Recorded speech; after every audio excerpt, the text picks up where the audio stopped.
عليكم ورحمة الله وبركاته. إن الحمد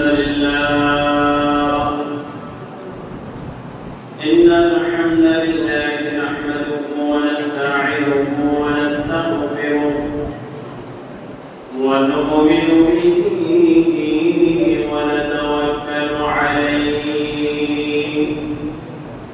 ونعوذ بالله من شرور أنفسنا ومن سيئات أعمالنا. من يهده الله فلا مضل له ومن يضلله فلا هادي له فلن تجد له وليا مرشدا. ونشهد أن لا إله إلا الله وحده لا شريك له. ونشهد أن سيدنا وسندنا وحبيبنا وحبيب أرواحنا وطبيبنا وطبيب رب قلوبنا ومولانا محمد صلى الله عليه وعلى آله وأصحابه وبارك وسلم الذي أرسله بالحق بشيرا ونذيرا وداعيا إلى الله بإذنه وسراجا منيرا. أما بعد فقد قال الله تعالى في كلامه المجيد وفي فرقانه الحميد. أعوذ بالله من الشيطان الرجيم. بسم الله الرحمن الرحيم. فأنذرتكم نارا تلظى لا يصلاها إلا الأشقى الذي كذب وتولى. صدق الله مولانا العظيم وصدق رسوله النبي الحبيب الكريم.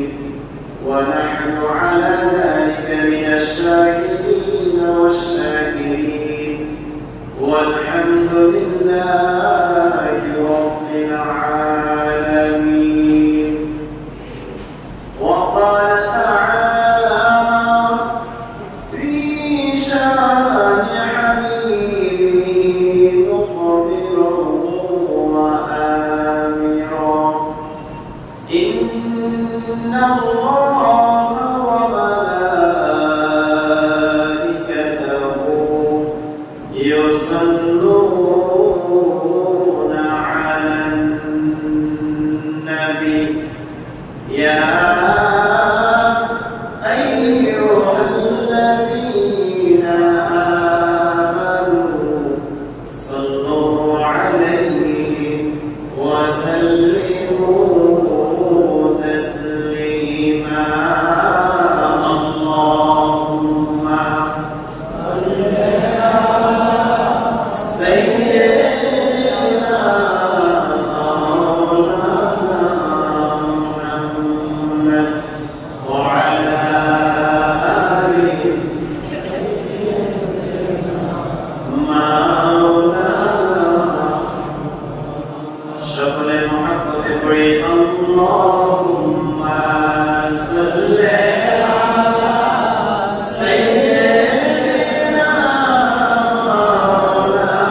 বয়ান করে সর্বশক্তিমান আল্লাহ সুবহানাহু ওয়া তাআলা আমাদেরকে আরো একটি সালাতুল জুমআয় আসার তৌফিক দান করেছেন। এজন্য কালিমাতুশ শুকর আদায় করে বলি আলহামদুলিল্লাহ। লাখি দুরূদ ও সালাম পেশ করছি নবী মুহাম্মদ রাসূলুল্লাহ সাল্লাল্লাহু আলাইহি ওয়াসাল্লাম। মুআজ্জাজ হাজিরিন, পবিত্র শাওয়ালের দ্বিতীয় জুমআ, রমজানুল মুবারক আমাদের কাছ থেকে বিদায় নিয়েছে অল্প কিছুদিন পূর্বে। রমজানে ওই ব্যক্তি ভাগ্যবান, ওই ব্যক্তির জন্য সৌভাগ্য যার জীবনে কিছুটা হলো পরিবর্তন। রমজানের আগে যেরকম ছিল, রমজানের পরে জীবনের কিছু জিনিস, কিছু বাজে অভ্যাস, কিছু খারাপ কাজ পরিবর্তন হয়ে ভালোর দিকে এসেছে। তার জন্য রমজান ভাগ্যবান। রমজানের অনেকগুলো শিক্ষা, এর মধ্যে অন্যতম শিক্ষা হলো এই রোজা আমাদেরকে আল্লাহ পাকের প্রিয় বান্দা হতে প্রশিক্ষণ দিয়েছে। আমরা যারা রমজানের আগে আমাদের চরিত্রের খারাপ দিকগুলো যেরকম ছিল, রমজান যাওয়ার পরে যাদের এই পরিবর্তন এসেছে তারাই রমজানের প্রকৃত শিক্ষাটা পেয়েছে। আমরা যারা নিজেদেরকে পরিবর্তন করতে পারি নাই, রমজানের আগে আমি যেরকম ছিলাম, রমজান গিয়েছে কিন্তু আমার পরিবর্তন হয় নাই, আমার খারাপ দিকগুলোর পরিবর্তন হয় নাই, রমজান থেকে আমরা কিছুই শিখতে নিতে পারি। খুতবার মধ্যে পবিত্র কালামে হাকিমের সূরা লাইলের ছোট্ট ছোট্ট তিনটি আয়াত তেলাওয়াত করেছি। আল্লাহ পাক আয়াতগুলোর মধ্যে মিথ্যাবাদীদেরকে স্পষ্ট জানিয়ে দিলেন, তোমরা যারা মিথ্যাবাদী, তোমরা যারা মিথ্যা কথা বলো, মিথ্যা বক্তারি, অবশ্যই অবশ্যই তোমরা শাস্তি ভোগ করতেই হবে। আমাদের মূল আলোচনা থাকবে আজকে কবিরা গুনাহের, অনেকগুলো কবিরা গুনাহের মধ্যে কোন কোন কবিরা গুনাহগুলো আমাদেরকে বেশি জড়িয়ে ধরেছে, অর্থাৎ কবিরা গুনাহের মধ্যে আমরা কোন কোন কাজে বেশি লিপ্ত। কবিরা গুনাহ সম্পর্কে কিছু আলোচনা শুনবো এবং নিজের জীবনের সাথে আমরা মিলাবো যে আমরা আসলে কবিরা গুনাহ করি কিনা, কবিরা গুনাহের মধ্যে আমরা নিমজ্জিত কিনা। রাসূল আলাইহিস হাদিস কি বলে, কোন কোন গুনাহগুলোকে কবিরা হিসেবে শনাক্ত করা হয়েছে। গুনাহ সে ছোট অথবা বড়, গুনাহ তো গুনাহ, কিন্তু তারপরেও কিছু গুনাহ আছে যে গুনাহগুলো নামাজের কারণে অথবা নেক আমলের কারণে ছোটখাটো গুনাহগুলো আল্লাহ পাক ক্ষমা করে দেয়। কিন্তু যুনুবুল কাবাইর, যেটাকে আমরা গুনাহে কবিরা বলি, কবিরা গুনাহ আল্লাহ পাক তাওবা দিয়ে তো ক্ষমা করেন না। আবার কিছু গুনাহ আছে যে গুনাহগুলো ঈমানকে হরণ করে। যেমন এর মধ্যে এক নম্বর সবচাইতে বড় কবিরা গুনাহ হলো ইন্নাশ শিরকা লাযুলমুন আযীম। নিশ্চয়ই নিশ্চয়ই শিরক হলো সবচেয়ে বড় কবিরা গুনাহ।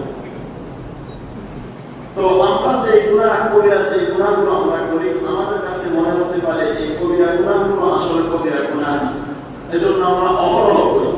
শিরক সচরাচর আমাদের দ্বারা হয় না, আমরা করি না। আবার এটাও বলা যাবে না যে একদম আমরা করি না, আমরা না জানার কারণে অনেকে শিরক কিন্তু করে ফেলি, আমরা বুঝি না যে এটা শিরক। আমাদের মধ্যে অনেকে আমরা শিরক করে ফেলি। তো যাই হোক, আমি যে বিষয়ের কাছে আলোচনা করার চেষ্টা করবো সেটা হলো কোন কোন কবিরা গুনাহগুলো আমরা করে ফেলি নিজেদের অজান্তে অথবা জানতে, কবিরা গুনাহ এটাকে মনে করি না। এর মধ্যে এক নম্বর হলো মিথ্যা কথা বলা। এক নম্বর কি? মিথ্যা কথাটা মনে হয় পান্তা ভাত হয়ে গেছে। দিনে দুই চারটা মিথ্যা কথা যদি আমরা না বলি, আমাদের খাওয়া হজম হয় না, অভ্যাসে পরিণত হয়ে গেছে। এজন্য আল্লাহ পাক কোরআনুল কারীমে সতর্ক করে দিয়ে বললেন, ফাআনজারতুকুম নারান তালাযযা। আমি তোমাদেরকে প্রজ্বলিত অগ্নি সম্পর্কে সতর্ক করে দিচ্ছি। আল্লাহ পাক বলে, মিথ্যা বলবা তো আগুনকে ভয় করো, জাহান্নামের সময় আমি তোমাদেরকে দেখাচ্ছি লা ইয়াসলাহা ইল্লাল আশকা, নিতান্তই হতভাগা ব্যক্তি ছাড়া, নিতান্তই দুর্ভাগ্য ছাড়া কেউ জাহান্নামে প্রবেশ করবে না, কেউ জাহান্নামে প্রবেশ করবে না। একান্তই যার কপালটা পুড়ে গেছে, যার ভাগ্যটা খারাপ হয়ে গেছে, যে মিথ্যাকে নিজের সঙ্গী হিসাবে বেছে নিয়েছে। সত্যের বিপরীত কি? মিথ্যা। যে ব্যক্তি মিথ্যাকে নিজের সাথী বানিয়ে নিয়েছে, নিজের বন্ধু বানিয়ে নিয়েছে, নিতান্তই সেই শুধুমাত্র এই জাহান্নামে প্রবেশ করবে। আল্লাহ পাক এরপরে বলেন আল্লাযী কাযযাবা ওয়া তাওয়াল্লা, হায় হায়, যে মিথ্যা আরোপ করে সে তো মুখ ফিরিয়ে নেয়। আমি তো মিথ্যা আরোপকারীদেরকে বারবার সতর্ক করে দিচ্ছি। অন্য জায়গায় আল্লাহ পাক সূরা আল-মুসালাতের মধ্যে বলেন ওয়াইলু ইয়াওমাইযিল লিল মুকাজ্জিবিন, সেদিন দুর্ভোগ মিথ্যা আরোপকারীদের জন্য, যারা মিথ্যাবাদী ছিল, মিথ্যাবাদীদের জন্য সেই দিনটা অনেক দুর্ভোগের একটা দিন, যেদিন আমি রব্বুল কারীম তাদেরকে জাহান্নামে পাঠাবো, জাহান্নামে পাঠাবো। কারণ আমার এই মিথ্যার কারণে, আমি যদি একটা মিথ্যা কথা বলার কারণে আমি সেরে যেতাম, তাহলে হয়তো মিথ্যাটা চোখ থাকতো। কিন্তু এমন এমন মিথ্যা আমরা বলি, নিজের স্বার্থ দূরের কথা আরো কতজনকে বিপদের দিকে ঠেলে দেই একটা মিথ্যার কারণে। এজন্য একটা প্রবাদ বাক্য আছে, ইন্নাল কিসবু উম্মুল খাতায়া, নিশ্চয়ই নিশ্চয়ই মিথ্যা সকল পাপের মূল। আমরা একটা মিথ্যাকে ঢাকার জন্য অনেকগুলো মিথ্যার আশ্রয় আমরা নেই। এজন্য বলা হয়ে থাকে পৃথিবীতে যত পাপ কাজ আছে, যত অন্যায় কাজ আছে, সমস্ত পাপ কাজগুলোর মূলে আছে মিথ্যা। মিথ্যাকে যদি আমরা ছেড়ে দিতে পারি, আশা করা যায় আমাদের জীবন থেকে 90% এর উপরে গুনাহ আমাদের কাছ থেকে বিদায় নেবে।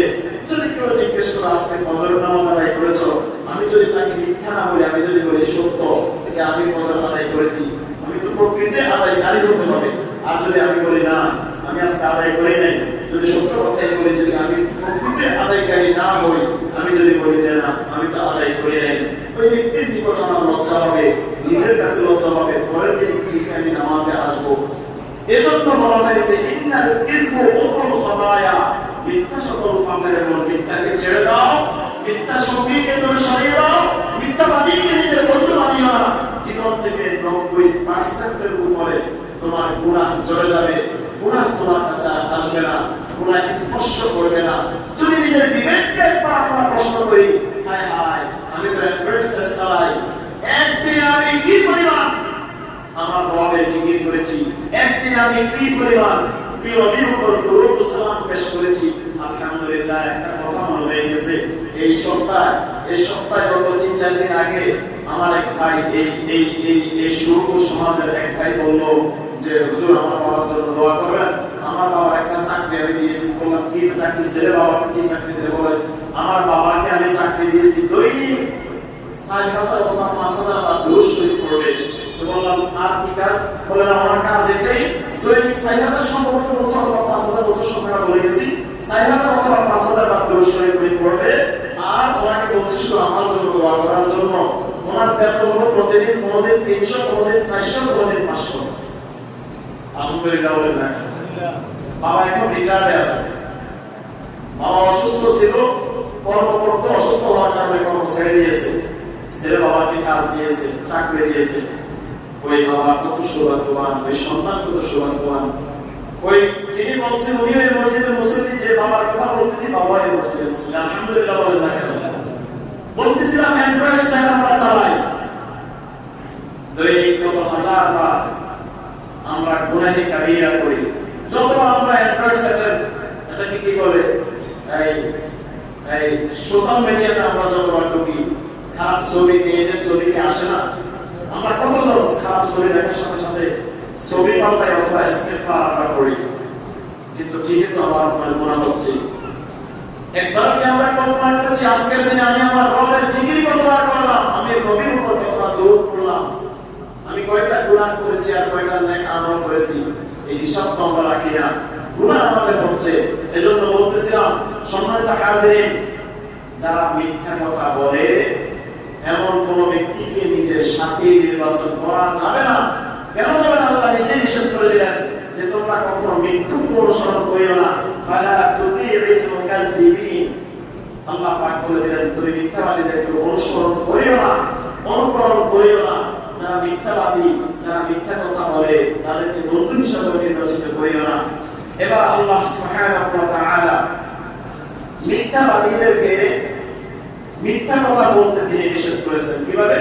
আল্লাহ সুবহানাহু ওয়া তাআলা সূরা হাজের 30 নম্বর আয়াত বলেন ফাজতানিবুর রিজসা মিনাল আওসানি ওয়াজতানিবু কাওলাস সূ। আল্লাহ পাক বলে দিলেন তোমরা মূর্তি পূজার অপবিত্রতা বর্জন করো এবং তোমরা মিথ্যা কথোপকথন থেকে ওয়াজতানিবু কাওলাস সূ, মিথ্যা কথোপকথন থেকে তোমরা দূরে থাকো। মানুষ যখন তার জবান দিয়ে মিথ্যা কথা বলে অথবা যখন জবানে গালি দেয়, কাউকে গালি দেয়, খারাপ কোনো শব্দ উচ্চারণ করে, রহমতের ফেরেশতারা তার জবানের দুর্গন্ধে তার কাছ থেকে সরে যায়। বলেন না নাউযুবিল্লাহ। রহমতের ফেরেশতা যদি আপনার আমার কাছ থেকে সরে যায় তা বাকি থাকে কি? আল্লাহ পাকের রহমত কি আর পাওয়া যাবে? এজন্য জবান থেকে কখনো কটু কথা, কারো গীবত, শিকায়ত, মিথ্যা কথা, কাউকে গালি দেওয়া, এই জবান থেকে এই কাজগুলো করবেন না। অহরহ আমরা করি। আমি যে শব্দগুলো উচ্চারণ করছি গীবত, এটাও কবিরা গুনাহ। কাউকে গালি দেওয়া সেটাও গুনাহের কাবীরা। কবিরা গুনাহের একটা লিস্ট আমি আজকে আপনাদেরকে জানিয়ে দেব। এগুলো হচ্ছে রিমাইন্ডার, মানে বারবার আপনাদেরকে স্মরণ করে দেওয়া। গুনাহের কবিরাগুলো যদি বারবার স্মরণ করিয়ে দেই, গুনাহ করার সময় আমার আপনার মনে আসবে যে না, এটা করা যাবে না, এটা গুনাহের কাবীরা, এটা করা যাবে না। তো বলতেছিলাম আল্লাহ পাক মিথ্যুকদেরকে পছন্দ করেন না, মিথ্যা কথা বলতে আল্লাহ নিষেধ করেছেন, মিথ্যাবাদীদেরকে সঙ্গী নির্বাচন করতে নিষেধ করেছেন, মিথ্যাবাদীর কাছ থেকে দূরে থাকতে বলেছেন। তাহলে বোঝা গেল মিথ্যা নিতান্তই একটা নিকৃষ্ট কাজ, মিথ্যা নিতান্তই একটা নিকৃষ্ট কর্ম। যারা এই মিথ্যার সাথে কোনো না কোনোভাবে জড়িত, আমরা যেন তাদেরকে দূরে সরিয়ে দিই, বন্ধু হিসেবে যেন তাদেরকে আমরা গ্রহণ না করি। এটা আল্লাহ পাকের আদেশ, আমরা এটাই করবো ইনশাআল্লাহ। এবার আসুন দ্বিতীয় গুনাহে কবিরা, আরেকটা গুনাহে কবিরা, সেটা হলো ভুল ধারণা পোষণ করা। একজন সম্পর্কে আমি এমন একটা ধারণা করে বসলাম, দেখেন আমার ধারণাটা যদি সত্য হয় আমি বেঁচে গেলাম। আমি ধারণা করলাম আজকে অমুক ব্যক্তি ফজর নামাজ পড়ে না, যদি উনি ফজর নামাজ পড়ে থাকে তাহলে আমার ধারণা কি সঠিক? আমি গুনাহে কবিরা করলাম। আমি কি করলাম? গুনাহে কবিরা করলাম। একটা মেসাল দিয়ে বুঝবেন। এক লোক তাহাজ্জুদ নামাজ পড়ার জন্য রাতের শেষ ভাগে ঘুম থেকে উঠে, গ্রামে তো পুকুর আছে, পুকুরের কাটলায় উনি ওনার কাটলায় গেছেন গোসল বানাইতে। আর পুকুরের অন্য পাড়ে আরেক চোর সারা রাত চুরি করে এসে গোসল করবে, গোসল করে সে ঘুমাইতে যাবে। চোর মনে মনে ধারণা করতেছে হায় হায়, চুরি তো আমি একা করি না, চোর করা হয়ে বসে আছে। যিনি তাহাজ্জুদ পড়ার জন্য ওযু বানাইতে গেলেন উনি ধারণা করলেন হায় হায়, মনে করছি শুধু তাহাজ্জুদ গুজার আমি একা। না না না, ওই যে আরো তাহাজ্জুদ গুজার দেখা যায়। কারো ধারণা কি ঠিক আছে? আমার নানি আমাকে প্রায় একটা গল্প বলে। তো এবার রমজানে আমি আমার বাসায় আমার সাথে নিয়ে আসলাম নানিকে। আমার নানি আছে এখন হায়াতে, জিন্দেগি আল্লাহ পাক নানিকে হায়াতে দেই বাদান করে আমিন। তো নানি আমাকে প্রায় ছোট্ট একটা গল্প বলে, বলে যে দুই টাকার গল্প।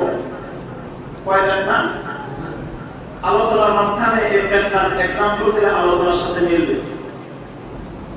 এক টাকা চিন্তা করছে পেটে ক্ষুধা, পাতিলের মধ্যে কিছু পানি দিয়ে উপরে ঢাকনা দিয়ে নিচে দিয়ে আগুন দিচ্ছে। আর চিন্তা করতেছে আমি পানি দিয়ে পানির মধ্যে জ্বালাইতে থাকি, কেউ আসলে আমি তাকে বলবো যে আমি এর মধ্যে কিছু চাল দিচ্ছি, ভাত রান্না করতেছি। তো এটা কাউকে বললে দেখি কি হয়। আরেকটা একটা আসছে দূর থেকে আইসা বলতেছে ভাই তুমি কি করো? বলে আমি কিছু ভাত রান্না করতেছি। ওটা সায়েন্সিও আমার কাছে আজকে কয়েকদিন খাওয়া সালগুলো আমি রান্না করতেছি। তো ওই টাকা বলতেছে, আচ্ছা তুমি যে কয়টা সাল রান্না করতেছো আমি তো বেশ কয়েকদিন এসে কিছু খাই না, তুমি এক কাজ করো, আমি কয়টা সাল তোমার এই ভাতের চালের সাথে দিয়ে দিই, তাহলে আমিও কয়টা ভাত খাবো। প্রথম টাকা চিন্তা করছে দ্বিতীয় টাকা চাল দিবে, আমি আর চাল দিব না, আমি পানিতে শুধু কি বলে রান্না করতে থাকি, সে চাল দিলে তার চাল দুজনে ভাগ করে খাবো। দ্বিতীয় টাকা চিন্তা করছে আমি তারা এই কথা বললে তারা এখান থেকে একটু দূরে পাঠিয়ে দেবো, আসলে আমার কাছে চাইল কিছু নাই, আমি তার টাকা ভাগ বসাবো। দুই টাকা চিন্তাই হলো দুই নম্বরে।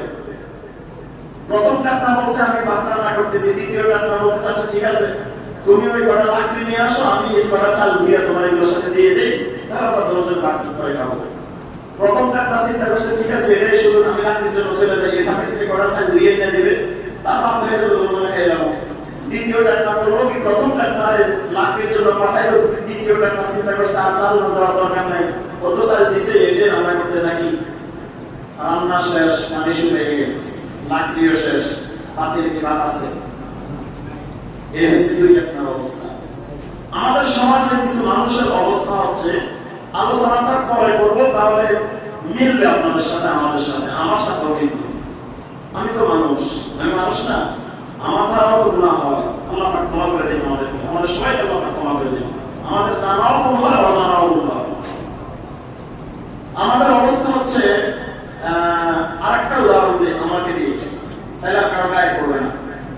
ধরেন আমি এখানে ইমামতি করি, রমজানুল মুবারক যখন আসে প্রত্যেক মসজিদের ইমাম যারা থাকে, খতিব যারা থাকে, মুয়াজ্জিন সাহেব যারা থাকে, খাদেম সাহেব যারা থাকে, মোটামুটি আলহামদুলিল্লাহ তাদের পকেটে 2 টাকা পড়ে, এটা স্বাভাবিকভাবেই পড়ে। মানুষ হাদিয়া দেয়, দোয়া করার জন্য দেয়, কেউ কোরআন খতম করে, কেউ বাড়িতে কোরআন খতম করায়, অথবা বিভিন্নভাবে মানুষ হাদিয়া দেয়। এখন আমার অবস্থা হচ্ছে এরকম, আমার মুসলিম ভাইরা আমাকে নিয়ে অনেক উচ্চ মন্তব্য করে, মানে ইমাম সাহেবকে উঠাইতে উঠাইতে আকাশে উঠাই ফেলে। এটা কিভাবে? আলহামদুলিল্লাহ রমজানে তো 2 লাখ টাকা ইনকাম হয়েছে, তো আমি আমার সাথে সাথে আল্লাহর কাছে দোয়া করবো, আল্লাহ কবুল করে। আপনারা আমিন বলেন না কেন? ঘটনা করে বলছে আমি আমিন বলেন, কারণ এক রমজানে যদি তার 2 লাখ ইনকাম হয় তাহলে আলহামদুলিল্লাহ আমাদের পুরো বছর ভালো হবে কাটবে। দোয়া করলে কারো না কারো আমিন যদি কবুল হয়ে যায় তাহলে তো হয়েছে আল্লাহ। কিন্তু উনি হয়তো একটা দুষ্টামি করে বলছে, বা আমার সাথে যারা চলাফেরা করে ওনারাও হয়তো দুষ্টামি করে বলে হুজুর পকেট গরম, এরা তো ইনসান ভালো হয়ে কাটবে, আমরাও বলি আলহামদুলিল্লাহ। আমরা তো আর কারোর সাথে হাসি দেওয়া ছাড়া কথা বলি না, আমরা বলি আলহামদুলিল্লাহ। কিন্তু ঘটনা চক্রে এমন হয়েছে, মিথ্যাকে মজবুত করার জন্য আরো কিছু মিথ্যা কথা বলে দিচ্ছে। এটা কিরকম বলে, এক মজলিসের মধ্যে আমার জানা মতে এই ঈদে ইমাম সাহেব হুজুরকে 5-7 জন আছে এরকম যারা 5,000, 6,000, 7,000 করে টাকা দিচ্ছে হাদিয়া। কথাটা বলছেন কত? 5,000, 6,000, 7,000। আচ্ছা, একটা মিথ্যাকে প্রতিষ্ঠিত করতে যায় যখন দ্বিতীয় মিথ্যার আশ্রয় নেয়, আর এটা যদি ইমাম সাহেবের কানে আসে তখন কি মনে কষ্ট লাগার কথা? আমার প্রশ্ন, আমি নামও জানি না কারা বলছে, আমার প্রশ্ন আপনি কয়টা টানছেন ইমাম সাহেব? ধরে নিলাম যুক্তির খাতিরে যে দিছে, আপনার জানা মতে যেহেতু 5-7 জন দিছে, আমি ধরে নিলাম দিছে, আপনি কত দিচ্ছেন? তারা দিলে আপনার সমস্যা শেষ, যুক্তির খাতিরে বলা শেষ। দ্বিতীয় কথা হলো আল্লাহি রাব্বিল কাবা, কাবার মালিকের কসম করে বলতেছি, এই রমজানুল মুবারকে গত রমজানে আমার এক ভাই আমাকে একটা পাঞ্জাবি দিয়েছে, স্বাভাবিকভাবে একটা নিসিয়া জামা আমি করি না, এই রমজানে উনি আমাকে ডেকে নিয়ে কিছু টাকা দিয়ে দিয়েছে, হুজুর এটা দিয়ে আপনি জামা বানাবেন, এবং এখানে সাক্ষীও আছে, যার সামনে দিচ্ছে এখনো আছে, আমার সামনে বসা আছে, আপনি একটা জামা নিজের পছন্দ মতো বানিয়ে নেবেন, এটা সবচেয়ে অল্প কিছু হাদিয়া আমাকে দিয়ে দিবেন। তাছাড়া সুবুর সমাজের আমার এক ভাই আপনাদের মধ্য থেকে, উনি ব্যবসায়িক কারণে এখানে নামাজ পড়তে পারেন না, উনি আমাকে হাদিয়া দিয়েছেন 1500 টাকা আমার বাবার জন্য দোয়া করার জন্য। এই গেল কয়জন? 2 জন। একজন কত দিয়েছে তা বললাম না, আরেকজন তার 1500 বললাম। এছাড়া আমার মুসলিম ভাইয়েরা, মুসলিম বাবা আপনারা কেউ কি বলতে পারবেন আমার হাতে দোয়ার জন্য অথবা আমাকে হাদিয়া হিসেবে 1500 টাকা দিয়েছেন অথবা 1200 টাকা দিয়েছেন, 1000 টাকা দিয়েছে 3 জন ব্যক্তি আমাকে, নাম বলবো না, 1000 টাকা দিয়েছে 3 জন। তো যিনি আমার সম্পর্কে ধারণা করলেন 5000, 6000, 7000 ইমাম সাহেব দিয়েছে, আমার জানা আমাদের 5-7 জন। আপনাদের সকলের নিকট প্রশ্ন, কেউ কি বলতে পারবেন এখানে যে হুজুর আপনাকে আমি 1500 টাকা দিয়েছি হাদিয়া, অথবা 1100 টাকা দিয়েছি, অথবা 1200 টাকা দিয়েছি হাদিয়া? 5000, 6000 তো অনেক পরের কথা। আছেন কেউ বলতে পারবেন? কেউ বলতে পারবেন? কথা বলি এই টাকাটা আউট হয়ে কি হবে? হুজুর 1000 টাকা দিল, তোর যে দিছে তাই কি আউটের কাছে বলছে যে আমি হুজুর এই টাকা দিছি। এখন এই কথা বলতে বারবার হয়ে যায়। আমি যদি বলি এখন না করা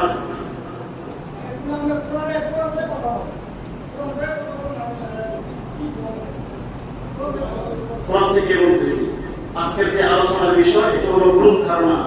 এই ভুল ধারণাতে যখন এখন কোরআন আয়াত বলবো, আমি যদি উদাহরণ না দিই ভাই আপনিও বুঝবেন না, আমিও বুঝবো না। এই উদাহরণটা মনে হয় না দিলে কথা বুঝছেন? যদি আমি উদাহরণটা না দিই আপনিও বুঝবেন না, আমিও বুঝবো না, কেউ কথা বলবেন না। মূল বিষয় হলো আল্লাহ পাক যেন আমাদের সবাইকে মাফ করে।